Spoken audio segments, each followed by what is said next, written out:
Well, good morning and welcome again to our Wednesday devotional.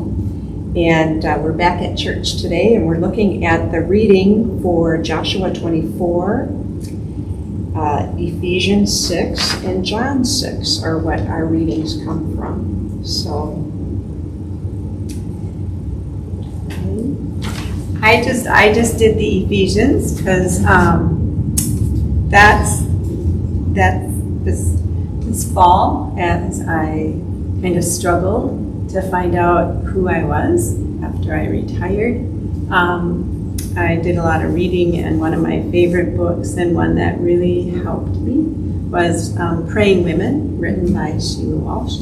And in that, she dedicates a whole chapter to praying with your armor on, which is this reading. So of course that's what I focused on.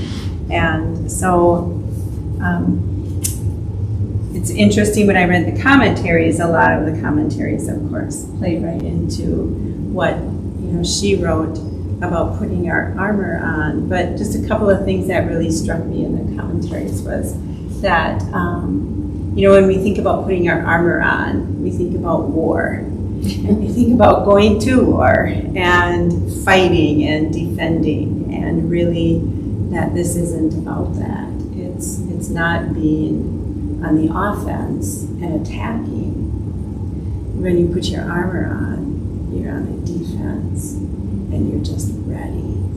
And so that, I think, is a complete reversal of what you first think of when you talk about getting your armor on. And so that was interesting for me. But one of the things she writes about in here, and I'll just do a little bit, is she quotes C.S. Lewis in one of his books, The Screwtape Letters. And that book is a series of letters written by a devil named Screwtape to his nephew Wormwood, and he's teaching him how to attack the faith of the man that he's assigned to torment. And it just really it's just so me. It says, when he just says the simplest is to turn their gaze away from him or God towards themselves. Keep them watching their own minds and trying to produce feelings there by the action of their own wills.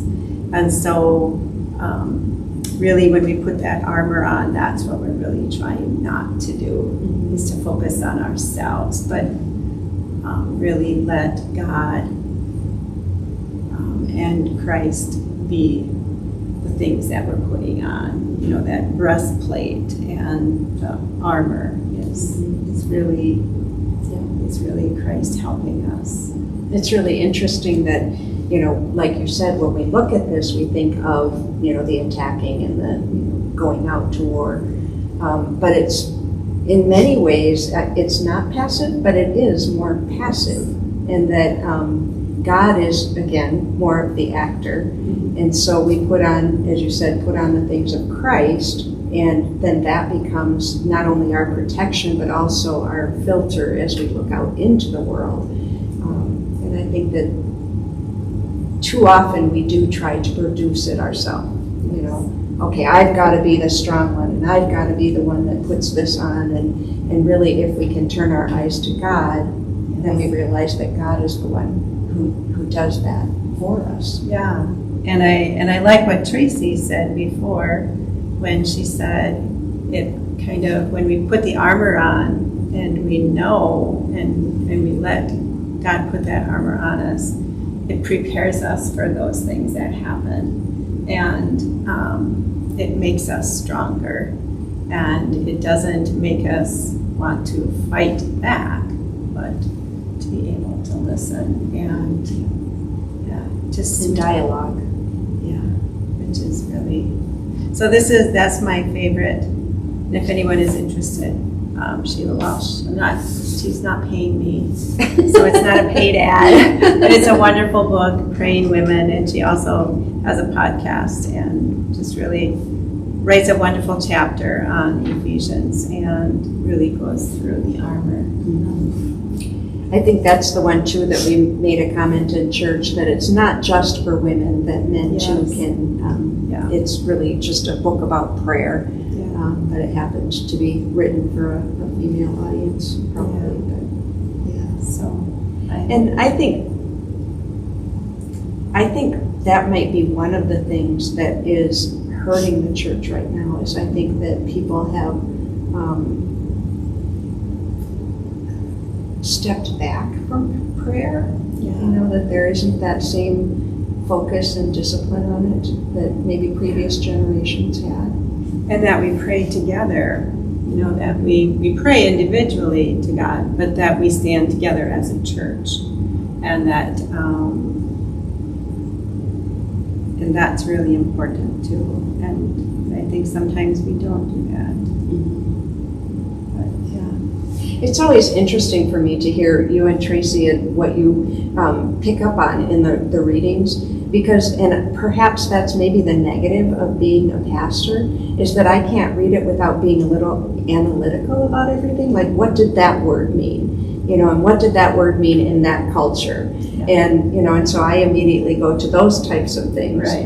And I think I sometimes go to, how does this apply to my life? which is nice. And I read the commentaries to make sure that that's biblically based, but that's where I go to. So Exactly. then we have you, because when I read Joshua, I went, oh my, Old Testament stuff, and I'm not too good on that, and I read 3 different commentaries, and that's why I kind of stuck to Ephesians. But you, Well, I liked Joshua, and I think actually the reason I think I like Joshua, you know, is the phrase that he has here: "Choose this day whom you will serve." And the reason I think that's meaningful to me is that when Steve and I first got married, we bought a book, and I think it was written by Walt Wangerin, maybe, but it was for newly married people, and it was called "Choose This Day," you know, and it was a Christian perspective of what kind of home do you want to build. And so I can't help but hear that phrase and think back to that time where we were being perhaps a little more intentional than we are now in terms of our following of Christ, and praying together and wanting to really build our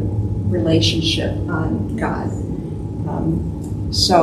and if you haven't read the Bible passage, Joshua this week is the one that says, which I'm sure all of you, many of you probably have had in your home at some time, "As for me and my house, we will serve the Lord." Yeah. So Yep. that's, Yep. And what's interesting about this too is that as a Lutheran, I'm always so very focused on grace, and I need to be, because I truly do believe that it all comes to us from God. But here it's got a balance between God's election of us, or God's choice of us, and then our return choice of God. And I'm thinking that maybe focusing exclusively on one or the other maybe isn't the best, because there is a response that we make, and we do choose to pray, we choose to worship, we choose to talk with other people about faith and learn and grow, you know, so that there is a choice in what we do as people of faith. I think sometimes with the prayer, we get so busy with our lives, or like putting out what we want people to think our lives look like. Yeah. And we don't really get that prayer done. And it's so easy to lose that. I know just in the last couple of weeks when things have been hectic, and you know, we got to go camping a couple of days, and really prayer is one of the first things that goes on, because you know, you do all of this fun stuff, and then at the end of the day, you feel kind of empty. I'm going to have to ask my husband, because he always used his commute to work as his prayer time. And now he's not commuting. And now he's not commuting. So I'm wondering how he's filling that gap now. Well, I tried when, this time when we went camping, I tried to get up before everybody else, and I have my devotions on my phone. So I would go outside, and I would read my devotions and have that time before anybody else got up. But just to try and focus in. Yes. Well, and it is a choice. You know, we have somebody doing some work on our house, and he actually, because he comes from a distance, he does that work and may stay over.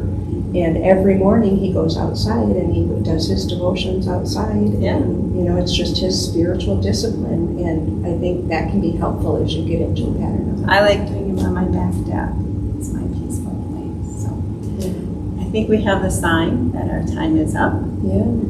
If anyone is interested in joining us for a conversation, we can Zoom you in, or you can join us Good for anytime. TV right here. Right. And ask your questions. But we hope you enjoyed it, and please share. And also, we want to invite you on Sundays. We have started to go live with our services. So at 9 o'clock, you can watch us live. And that's a pretty exciting step for us. So we hope you will join us to talk more about the text that we talked about. And God's blessings to you on your walk. And let this week be a good week of prayer for you.